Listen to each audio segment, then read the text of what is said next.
থেকে এই করছি সেই করছি, আমি বড় হক্কানি। ও সরকারের থেকে ওর হক আদায় করে নেয়, আর আমি দেশের জনগণের কাছে রাস্তায় মাইক বসিয়ে বসিয়ে ভিখারির ধর্মে পরিণত করেছি কওমি মাদ্রাসার এই সিলেবাসকে, কওমি মাদ্রাসার এই আন্দোলনকে। আমারটা খুব ভালো, আর ও সরকারের কাছে ওর অধিকার চেয়ে নেয়, এই জন্য ওরটা খারাপ। ও সরকারের থেকে কেন চাইবে? ও আমার মতো ভিক্ষা কেন করে না? আমার মতো ভিক্ষাবৃত্তি কেন করে না? ও আমার মতো করে কেন কোরবানির চামড়া উসুল করে বিপথে পরিচালিত করে কেন এখান থেকে খায় না? তাবিলের কি সিস্টেম! জাকাতের টাকা, আজকে এখানে একজন ভাই আছে, তিনি একটা মাদ্রাসার সাথে জড়িত। তিনি গতকালকে বলছিলেন যে তার মাদ্রাসার জন্য জাকাত পেত্রা উসুল করা হয়। জাকাত পেত্রার হকদার হচ্ছে গরিব এতিম মিসকিনরা। একটা এতিমকে ধরে নিয়ে তার কাছে বলে যে নাও, তোমাকে এটার মালিক বানায় দিলাম, এখন তুমি এটা মাদ্রাসার নামে দান করে দাও। প্রথমে দিয়ে দেওয়া হচ্ছে, নাও এটার মালিক তুমি। এতিম মালিক হয়ে গেল, দিয়ে দেওয়া হয়েছে। এতিমের মাল এতিমের হাতে বুঝিয়ে দিলাম। বুঝিয়ে দেওয়ার পরে এখন এতিমকে বলা হচ্ছে তুই তাড়াতাড়ি করে মাদ্রাসায় দে। ওর থেকে জোর করে এখন নিয়ে নেওয়া হচ্ছে। মিরপুরে একটা মাদ্রাসা রয়েছে, আমি তখন হেদায়েতুন নাও পড়ি, মাদ্রাসার নামে আমি বললাম না। মাদ্রাসা রয়েছে, সেই মাদ্রাসায় কোরবানির সময় উসুল হলো, কালেকশন হলো প্রায় 14 লক্ষ টাকা। সেই সময় আমাদের জুনিয়র একটা ছেলে ছিল, নও মুসলিম, খুব গরিব ছেলে।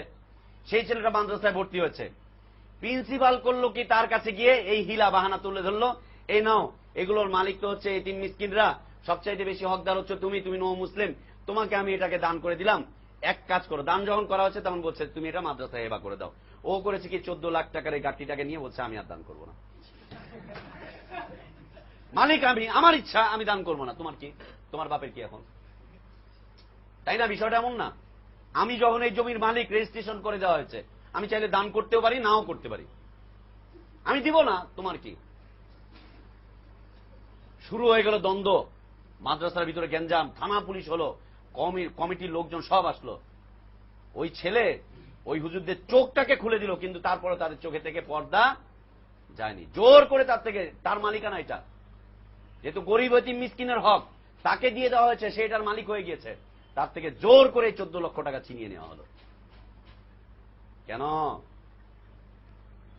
আল্লাহর হালালকৃত বিষয়কে তোমরা হারাম করতে চাও, আবার বলো তোমরা হকপন্থী, আবার ইসলামের জন্য বিভিন্ন কার্যক্রম চালিয়ে যেতে চাও। কয়টা ভুল দেখতে চান?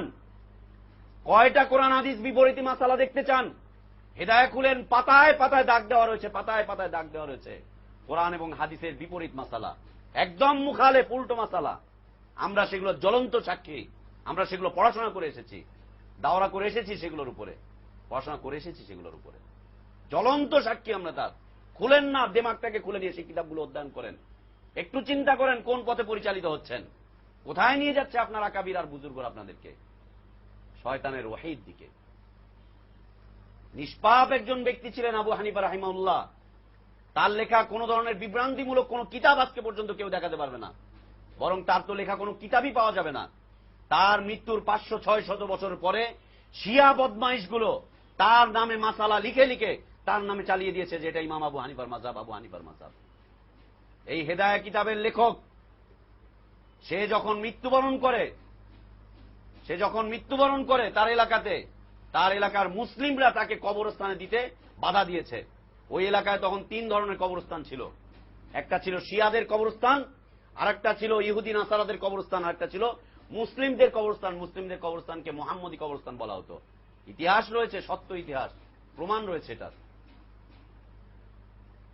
তাকে মুসলিমদের কবরস্থানে আনা হলো।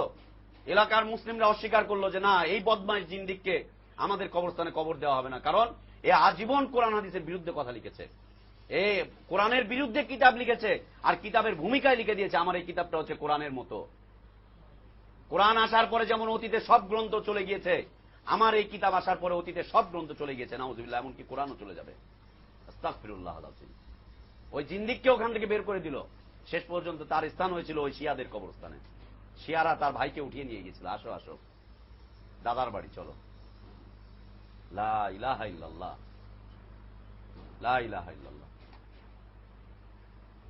তো আদি ইবনে হাতিম রাদিয়াল্লাহু আনহু, তাকে রাসূল সাল্লাল্লাহু আলাইহি ওয়াসাল্লাম বলছেন, তোমরা কি এমন কাজটা করতে না, আল্লাহ যেটাকে হালাল করেছেন তোমরা হারাম বানিয়ে দিতে, আর আল্লাহ যেটাকে হারাম বানিয়েছেন তোমরা সেটাকে হালাল বানিয়ে দিতে।